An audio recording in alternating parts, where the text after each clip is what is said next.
औज़ुबिल्लाहिमिनश्शैतानिर्रजीम बिस्मिल्लाहिर्रहमानिर्रहीम सल्लल्लाहु तआला अलैहि वस्सहाबि व बारिक वसल्लम।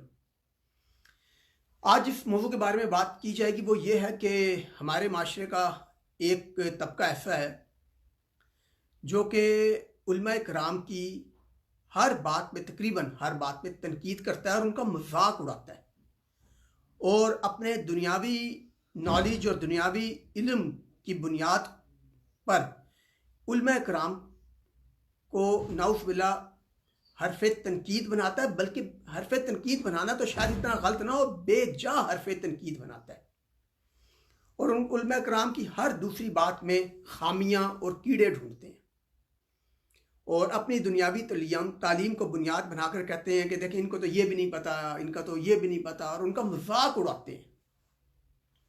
और फिर यहाँ तक कहते हैं कि यार उलमा की कोई ख़ास अहमियत नहीं है, इनको वैसे इज्जत नहीं देनी चाहिए, उलमा कराम की कोई इज्जत नहीं करनी चाहिए, एक्स्ट्रा जिस तरह बाकी लोग हैं बस उनकी करो। बड़ा कैजुअल रवैया अपनाते हैं उलमा कराम के बारे में। क्या वाकई इस तरह होना चाहिए? क्या शर्म जायज़ है? तो अब चीज़ इस तमाम टॉपिक को लेकर चलने के लिए और फिर आगे मैं एक सबसे पहले इस आगाज़ में एक हदीस पाक बयान करना चाहूँगा। हदीस पाक ये है, नबी पाक सल्लल्लाहु अलैहि वसल्लम के सामने दो आदमियों का जिक्र किया गया। उनमें से एक आबिद था और दूसरा आलिम। आबिद वो होता है जो इबादत गुजार, यानी कि कसरत से नमाजें पढ़ने वाला, कसरत से रोज़े रखने वाला, कसरत से तस्बीहात करने वाला, यानी कि ये आबिद है। और दूसरा आलिम है। आलिम जो कि लोगों को इल्म दीन बताता है, दीन की बात बताता है, कोई आयत बताता है, कोई कुरानी आयत बताता है, उसकी तफसीर बताता है, कोई हदीस पाक बताता है, हदीस पाक का इल्म बताता है, वो आलिम हो गया। तो नबी पाक सल्लल्लाहु अलैहि वसल्लम के सामने दो बंदों का जिक्र किया गया, एक आबिद था और दूसरा आलिम। तो नबी पाक सल्लल्लाहु अलैहि वसल्लम ने क्या फरमाया? उन्होंने फरमाया आलिम की फजीलत आबिद पर ऐसी है जैसी मेरी फजीलत तुम में से एक आम आदमी पर है। अल्लाह अकबर। नबी पाक सल्लल्लाहु अलैहि वसल्लम ने मजीद फरमाया अल्लाह और इसके फरिश्ते और आसमान और ज़मीन वाले यहाँ तक कि चूंटियाँ अपने सुराख में और मछलियाँ इस शख्स के लिए जो नेकी व भलाई की तालीम देता है खैर व बरकत की दुआएं करती हैं। तिरमिज़ी शरीफ 2685। अब आप एक बात देखिए, बता दें कि जब नबी पाक सल्लल्लाहु अलैहि वसल्लम ने आलिम को इस दर्जे की फजीलत अता फरमाई, क्या फरमाया कि आलिम की फजीलत आबिद पर ऐसी है, यानी कि आबिद भी इबादत गुजार बंदा है, यानी इबादत गुजार बंदे पर आलिम की फजीलत ऐसी है जैसी मेरी तुम्हारे में से एक आम आदमी पर। यह है उल्मा की फजीलत। ये जो लफ्ज़ आलिम है ना, उल्मा, ये इल्म से निकला है, इल्म से निकला है। जहां पर बहुत सारे लोगों को अपने दुनियावी तालीम या हार्वर्ड, ऑक्सफोर्ड, स्टैनफोर्ड, MIT इनकी डिग्रियों के ऊपर बड़ा गरूर या भरोसा या फ़ख्र है ना, उनसे उन्हें कहीं याद रखिए कि आपकी ये दुनियावी तालीम की भी अहमियत है, हम इससे इनकार नहीं कर रहे, हम इससे इनकार नहीं कर रहे, ये भी अहम है, ये भी हासिल करनी चाहिए दुनियावी तालीम। बेशक आप डॉक्टर बने, इंजीनियर बने, साइंटिस्ट बने, बिल्कुल बने, लेकिन याद रखिएगा जो इल्म दीन है और जो उल्मा की फजीलत है उसको एक साइंटिस्ट या डॉक्टर या इंजीनियर के साथ ना मिलाएं आप। जो इल्म दीन है, उल्मा की अहमियत कम करने की कोशिश मत कीजिए। यहाँ पर तो अस्तग़फुरुल्लाह कई ऐसे लोग हैं जो उल्मा की अहमियत कम करना तो दूर की बात है, वो तो अस्तग़फुरुल्लाह उनकी तस्वीर करते हैं, उनका मजाक उड़ाते हैं।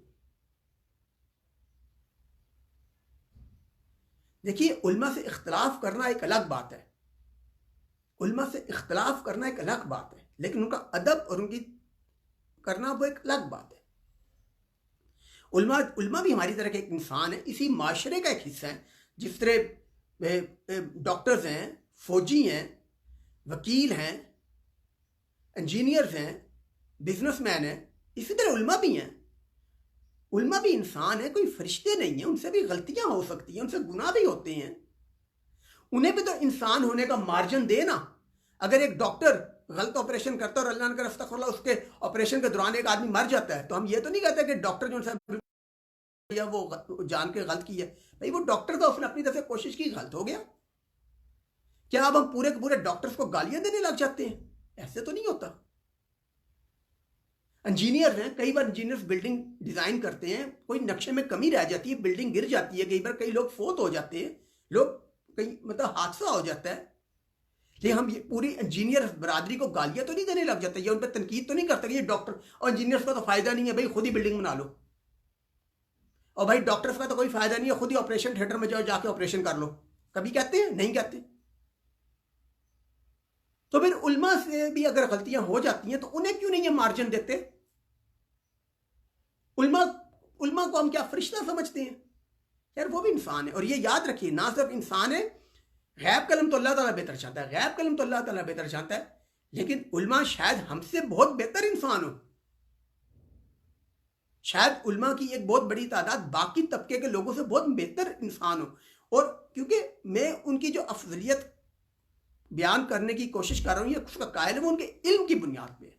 हाँ, उनसे गलतियां भी होती होंगी, हाँ, जो गलत बात है उल्मा की, और आपके इल्म में कुरान हदीस से एक चीज़ साबित हो गई है कि ये चीज़ उल्मा कराम गलत बता रहे हैं, तो अदब के साथ उनके सामने गुजारिश कर दें कि हजरत ये बात आपकी कुरान हदीस के मुनाफी है,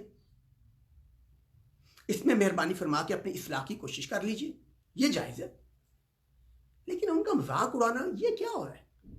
ये हम उनका मजाक उड़ा रहे हैं या अस्तगफिरुल्लाह अस्तगफिरुल्लाह सुम्मा मवला इल्म दीन का मजाक उड़ा रहे हैं? और याद रखिएगा, जो लोग ये कहते हैं सारे इंसान बराबर है, कोई सारे इंसान बराबर नहीं है, बराबर कोई नहीं है, जमीन और आसमान का फर्क है मरातब में। अब मैं कलाम पाक की आयत पेश करने लगा हूं। कलाम पाक की आयत है सूरह अल हदीद में आयत नंबर 10, सूरह अल हदीद आयत नंबर 10। अल्लाह ताला फरमाता है, तुम्हें क्या हो गया है जो तुम अल्लाह की राह में खर्च नहीं करते? दरअसल आसमानों और जमीनों की मिरास का मालिक अल्लाह ही है। तुम में से जिन लोगों ने फतह से पहले फी सबिलिल्लाह दिया है और कताल किया है, वो दूसरों के बराबर नहीं, बल्कि इनके बहुत बड़े दर्जे के हैं। जिन्होंने फतह के बाद खैरातें दी और जहाद किए, हाँ, भलाई का वादा तो अल्लाह का इनसे भी है, जो कुछ तुम कर रहे हो इससे अल्लाह खबरदार है।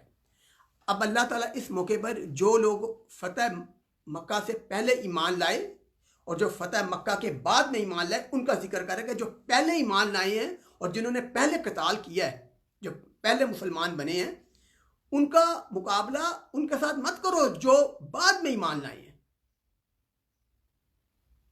दोनों बराबर नहीं है, दोनों बराबर नहीं है। जो फतह मक्का से पहले ईमान लिया है, हजरत अबू बकर सिद्दीक रज़ियल्लाहु ताला अन्हु, हजरत उमर फारूक रज़ियल्लाहु ताला अन्हु, हजरत उस्मान गनी रज़ियल्लाहु ताला अन्हु, हजरत अली करमल्लाहु वजहुल करीम, और ये जो हमारे मक्की सहाबा किराम रिज़वानुल्लाह अजमईन हैं, जो पहले ले और फिर बाद में जो अंसार थे, जो फतह मक्का से पहले ईमान लेके आए, उनका मुकाबला बाद वाले सहाबा के साथ नहीं किया जा, और उनके अमाल का उनके साथ मुकाबला, उनके अमाल का भी मुकाबला नहीं किया जा सकता।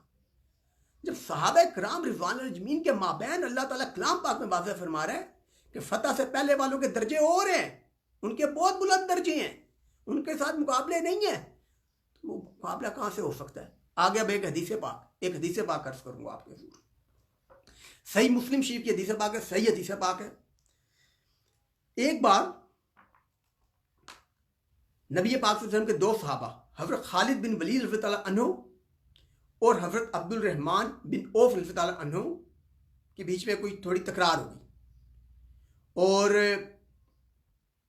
हजरत खालिद बिन वलीद रज़ियल्लाहु ताला अन्हु, हालांकि वो भी सहाबी हैं, उन्होंने हजरत अब्दुल रहमान बिन औफ रज़ियल्लाहु ताला अन्हु को बुरा भला कहा।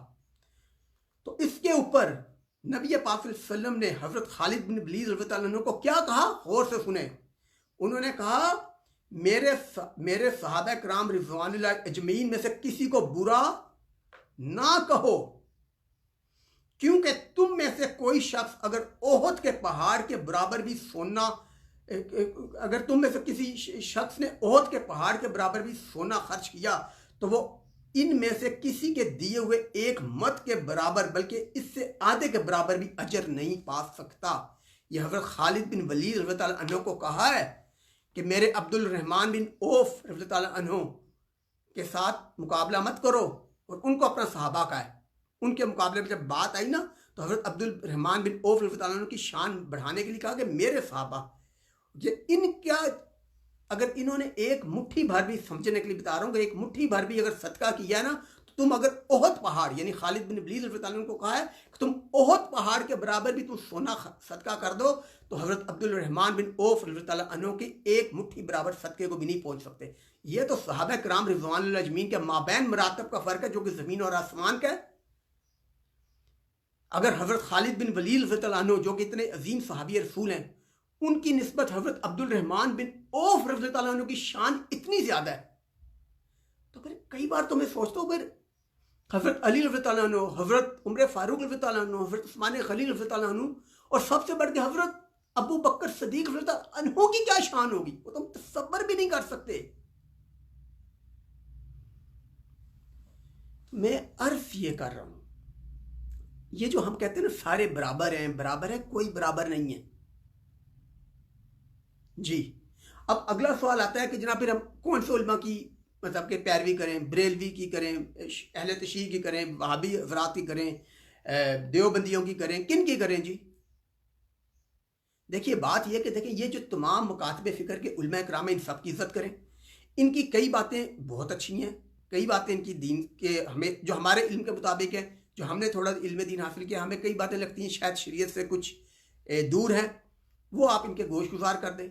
और जिसमें आपका दिल मानता है, खुद भी अपने भी तो इल्म दीन की तहकीक जारी रखें ना पूरी उम्र। एक कमीज़ लेनी होती है तो हम पूरी मार्केट फिर लेते हैं, एक कोट ख़रीदना होता है तो पूरी 6 दुकानें फिरते हैं। तो जब इल्म दीन सीखना है तो उसके लिए भी तो कुछ थोड़ी तहकीक कर लेना, और उसके बाद जिस पे आपका दिल बैठता है आप उनसे इल्म दीन हासिल करें। सबसे अफजल तो ये, पहले खुद कुरान पाक पढ़ें, खुद हदीस पाक पढ़ें, उसके बाद उलमा की तशरीहात को भी पढ़ें। देखें जिसकी तशरीहात आपको ज़्यादा समझ में आती हैं उन पे अमल कर ले। ख्वाह बेशक हज़रत इमाम अबू हनीफा रहमतुल्लाह अलैह की करें, हज़रत इमाम मालिक रहमतुल्लाह अलैह की करें, हज़रत इमाम शाफ़ी रहमतुल्लाह अलैह की करें, हज़रत इमाम अहमद बिन हम्बल रहमतुल्लाह अलैह की करें। सारे अजीम अजीम से अजीम माशाल्लाह उलमा कराम हैं।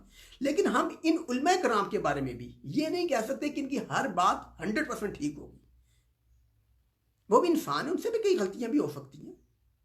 और ख़ासकर जब हम आजकल के दौर में आते हैं, आजकल के दौर में आते हैं तो देखिए आजकल के उलमा में भी वो भी इंसान, उनसे भी गलतियाँ होती हैं। लेकिन हमें बदजुबानी से बचना है, इखलास के साथ अपना मुद्दा आगे बयान कर दें। थोड़ी सी मेहनत तो मतलब कि आलम दीन, अच्छा आलम दीन चुनने के लिए थोड़ी सी मेहनत खुद भी करें। और देखें हमारे माशरे में हम लोग बहुत कोशिश करते हैं कि हमें कोई वली अल्लाह मिल जाए और वो हमें आके पूरी शरीयत एकदम हमारे दिमाग के अंदर डाल दें। ये इस तरह नहीं होना भाई। वली अल्लाह की सोबत अल्लाह ताला आपको और हम सबको नसीब फरमाए, लेकिन वली अल्लाह की तलाश से ज़्यादा ज़रूरी अहम है कि हम खुद वली अल्लाह बनने की कोशिश करें। क्योंकि वली अल्लाह बनने का मतलब क्या है? अल्लाह का दोस्त, अल्लाह का दोस्त। अल्लाह ताला का दोस्त बनना तो मेरी और आपकी ज़िंदगी का सबसे अव्वलीन तरीन मकसद होना चाहिए। वली अल्लाह को ढूंढने की भी कोशिश करें, मिल जाए तो बहुत अच्छी बात है, नहीं मिलते तो उस ढूंढने में कम से कम खुद तो वली अल्लाह बनने की कोशिश करें। अच्छा, वली अल्लाह बनने का जो कोर्स है वो हमें कुरान हदीस से मिल जाता है। भाई 5 वक्त की नमाजें पढ़ें, अल्लाह ताला की इबादत करें, अल्लाह ताला के अलावा किसी को शरीक ना ठहराएं, नबी पाक सल्लल्लाहु अलैहि वसल्लम को अल्लाह ताला का आखिरी रसूल सल्लल्लाहु अलैहि वसल्लम माने, आखिरी नबी माने, तमाम अंबिया अलैहिस्सलाम, तमाम आसमानी कुतब, तमाम फरिश्तों, इन सब पे ईमान लें। जो बुनियादी अकायद उन पर ईमान लें और फिर आगे फ़राइज़ की बाकायदगी से पाबंदी करें। 5 वक्त नमाज पढ़ें, रोज़ा है, ज़कात है, इफ्तितात है तो हज करें, लोगों के साथ अच्छा सलूक करें, माँ बाप के साथ अच्छा सलूक करें, माँ बाप का अदब करें, छोटे से मोहब्बत करें। ये बुनियादी अखलाकियात की आगे बातें पे अमल कर लें। झूठ ना करें, कारोबार कर रहे हैं तो ईमानदारी से करें, कोशिश करें कि ईमानदारी के साथ ज़िंदगी गुजारने की कोशिश करें, जितनी कोशिश कर सकते हैं कर लें। आजकल के दौर में मैं जानता हूँ कि हमारे माशरे में सूद भी आम है, बैंक के साथ भी काम करना पड़ता है, बहुत कुछ हो भी रहा है। जितना बच सकते हैं अपने आप को बचा लें और बाकी बहन भाइयों तक दीन की का पैगाम पहुंचाते रहें और अल्लाह ताला से कसरत के साथ इस्तग़फ़ार करें, अपने रब के साथ ताल्लुक जोड़ने की कोशिश करें, रब ताला के हबीब पाक सल्लल्लाहु अलैहि वसल्लम की ज़्यादा से ज़्यादा सुन्नतों पे अमल की कोशिश करें। तो ये वली अल्लाह बनने के चंद बुनियादी क़वानीन और फार्मूले, इन पे अमल करें। अल्लाह ताला ने चाहा तो इंशाअल्लाह ताला अल्लाह ताला आपको अपनी दोस्ती में कबूल फरमा लेगा।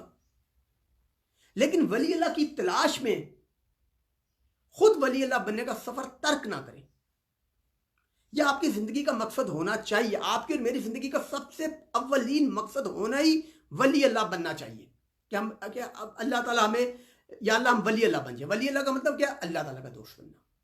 इससे अफजल तरीन मकसद मुझे तो समझ में नहीं आता। और लोगों के ऊपर अगर दीगर उलमा की भी कोई बात गलत नजर आती है तो अदब के साथ उनके आगे बयान कर दें, अपना मौकफ पेश कर दें और दूसरों को भी इंसान होने का मार्जिन दें।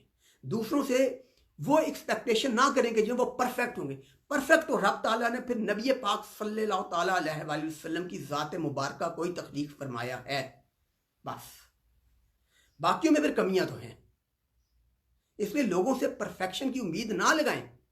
हाँ, अपने अंदर अपनी इस्लाह की कोशिश में लगे रहें, बाकियों को भी गाइड करते रहें। अल्लाह ताला नबी मोहतरम सल्लल्लाहु ताला अलैहि वसल्लम के तुफैल हम सब के तमाम गुनाहों को माफ़ फरमाए और हम सबको हदायत अता फरमाए। सल्लल्लाहु ताला अलैहि व आलिहि व सहाबिहि व बारिक वसल्लम। अस्सलामु अलैकुम।